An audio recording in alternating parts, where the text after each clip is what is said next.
Now, what most people don't know exists, and this I think is where Drudge picked this up in Zero Hedge, is this, the secret intelligence industrial complex. Most people aren't even aware it's out there. Why? Because it's secret.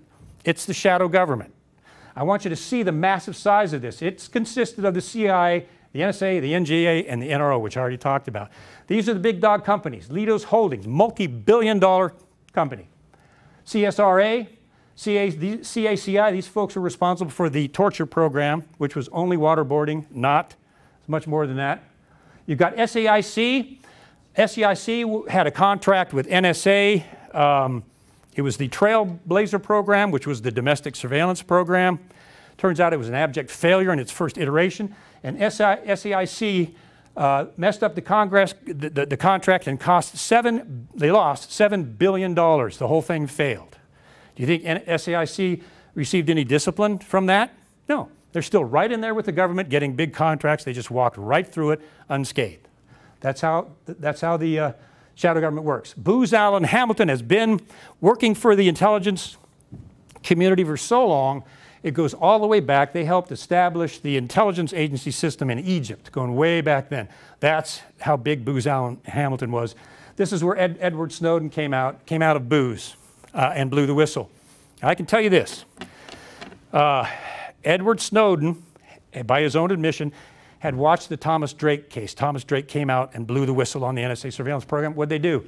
They arrested him at gunpoint with an FBI SWAT team and charged him with espionage for trying to reveal that the government was spying on American people. Edward Snowden saw that happen to Thomas Drake and did what he did. Now, do you think if Snowden had stuck around and tried to go through the system, he'd still be here? No, no. So he's right. They would have gotten rid of him in some pretty creative ways. But it was the Thomas Drake case at Booz Allen Hamilton, the Thomas Drake case in NSA got him to do that. Now look at this.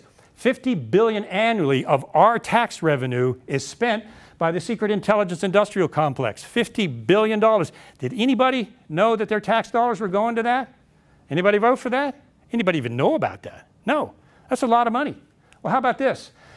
These are top secret, unelected, unreported companies that do work that the American people are completely unaware of.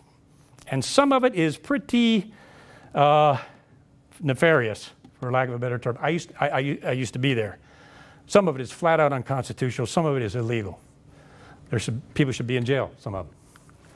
They have no accountability to Congress, no accountability to their American people, and no constitutional accountability whatsoever. Now, what do you think will happen to any sort of group of organizations if they are in secrecy and have no accountability? What do you think is going to happen? Just like the Founding Fathers said, they're going to go bad every single time. Secrecy breeds corruption. It does. So we've got the secret intelligence industrial complex hidden behind the scenes that nobody knows about, at least until now. So this is the size of the massive secrecy complex that we have that's being paid for with our tax dollars. You've got the CIA, my former home, that has grown into a huge organization from what it used to be. You've got the National Security Agency. You've got the National Geospatial Agency and an overhead picture of the National Reconnaissance Office. Massive, massive organizations. Thousands and thousands and thousands of Americans inside the United States bound by secrecy oaths. Okay? So basically, it's established a global digital surveillance order. And most of our allies are a little upset at this. We're not just spying on us, we're spying on everyone. The NSA has got connections, global connections all over the world. So we've got a global digital surveillance network. I want you to look at this because this slide